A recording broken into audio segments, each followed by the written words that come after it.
Hello everyone, it's Andrew from GemTCG here, and for today's video, I'm going to be sharing something very important that I just learned recently from the TCG Automate group, and it's how to get refunded when an item gets lost in the mail on eBay. And I believe this only works for the eBay standard envelope. With Ground Advantage, it's a different process, and I think you only can get your money back if it's insured, which I'm not a big fan of. I think in the long run, insuring your items is more expensive than if you were to actually get the payout for an item when it gets lost.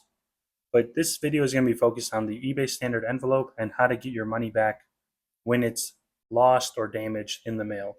So a few things are it has to be shown as, I guess, not delivered, and also the order has to be shown that they reached out and said it wasn't delivered, or the tracking has to show that.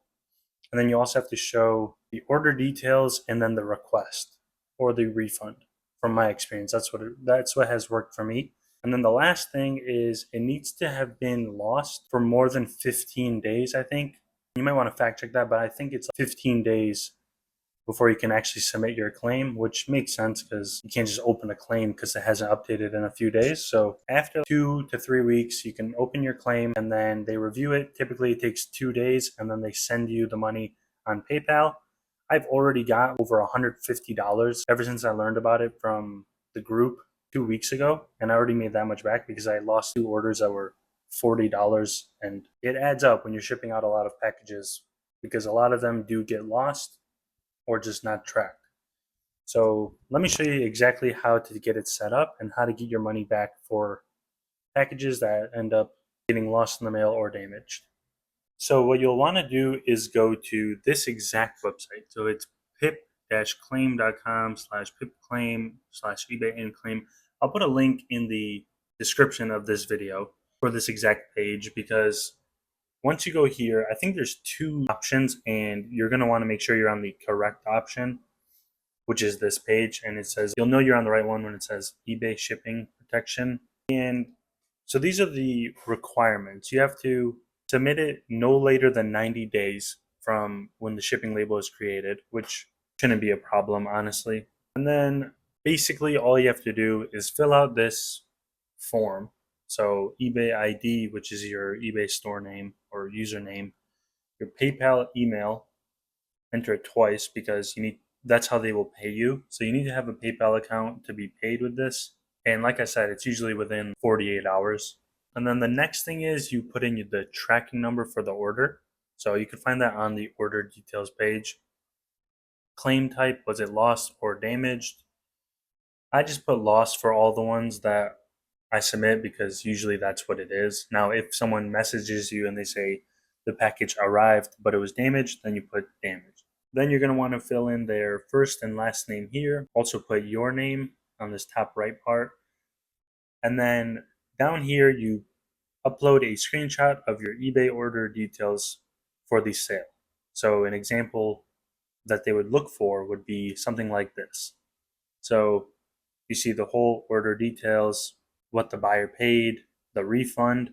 This is key. Having the refund there definitely helps, I think, because I think if you don't refund them, then they won't pay out the insurance amount. Now, I'm not 100% sure on that, but it makes sense. And they'll also want to see items. Now, if someone makes an order and it's 10 items, but you can't see all the items because it makes a whole list of it. I've done it before with just 1 to 2 cards showing, and there's never been an issue.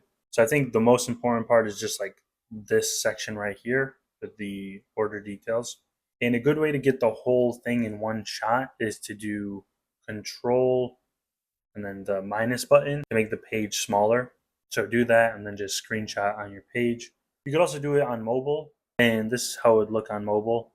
So pretty similar. I would recommend just doing it on desktop. It's a lot easier. And then the second thing that you want to put in is the buyer's item not received or arrived damaged dispute message.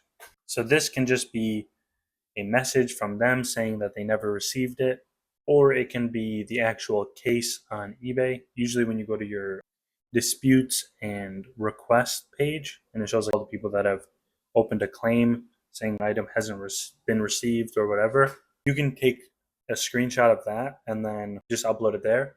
So that part's pretty simple.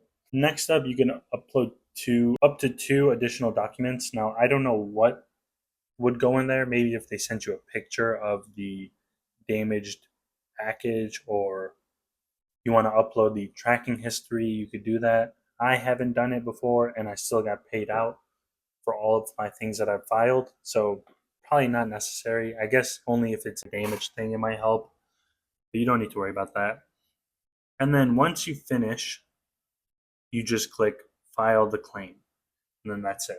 Then you can forget about it. You get an email from them saying they'll review it and pay out within 48 hours. And then once they do, and they see that the item actually never arrived and that you actually shipped it, they will send out the payout. And that's about it. So this is huge if you're selling a bunch of lower end cards or just a lot of basically anything with the eBay standard envelope. It is crazy how many items and orders have been lost in the mail for me when shipping with eBay standard envelope. And to have figured or have been told about this is huge, because like I said, in the last week or two I got $150 back just from opening these claims and getting the money back. And it's not even that hard, because all you have to do is enter in this information. And quick tip, or what I've been doing, not for this video because it's kind of sensitive information here, but I have this all filled out and then I just keep that tab open. So then if I ever need to file a new claim, I go and I just change the tracking number and the recipient's information and then the images. It just saves a little bit of time. I don't have to type out my PayPal information and the username and whatever. And this note is actually pretty important. Definitely don't try to fraud this and ship an item. Say you shipped an item and put the tracking up there, but then don't actually ship it and open a claim like this, because that is illegal, I'm pretty sure. So make sure you're only doing this on things that you actually shipped out and got lost. Don't try to do some fraud or whatever. And it's pretty simple, I think. I was a little confused at first, I'm not gonna lie, because I didn't know how to get the things proper. And what I would recommend is that you just do it as soon as the claim gets made, and also within after that 15 days, because one thing that definitely does suck is someone could make that claim a week after the item stopped being updated, and then you have to keep note and keep a tab on it so that a week later you can open this claim. So definitely find out a process to do that. What I've done is, when someone opens a claim or they say the item hasn't arrived, I will refund them and then screenshot all the necessary information. And then I'll just write it down or keep note in an Excel sheet to say that on this day, go to this page and fill out the claim. Otherwise, it can be pretty tedious to keep track of it all, especially when you're getting a few of these every week. But this is, like I said, it's pretty big deal, and definitely relieves a lot of burden and headache that comes with shipping things with the eBay standard envelope, because it's just very frustrating when you're shipping things out and there's no update. You have to refund the buyer. For me, it happens at least a few times a week, and it adds up for sure. And I was told about this at the perfect time, because I had 2 orders it was a $38 order and a $40 order that both got lost at the same exact time. And then I did the claim for this and I got the money back right away. So very good news to find something like this. And I'm very glad that something like this is set up for us sellers. And yet again, it's another reason why I prefer eBay over TCGPlayer, because as far as I know, this does not work on TCGPlayer because they don't have their own tracking system. And if you're someone that has been scared of items being lost in the mail or anything like that happening, this can definitely be a big thing for you to jump on board and start selling on eBay, because now there's less risk when it comes to shipping these lower end orders. But that's about it for this one. I really hope you guys found this helpful, because it's definitely been helpful for me, and I'm very glad to have been told about this. But I hope you all have a great weekend, and I will see you all in the next video.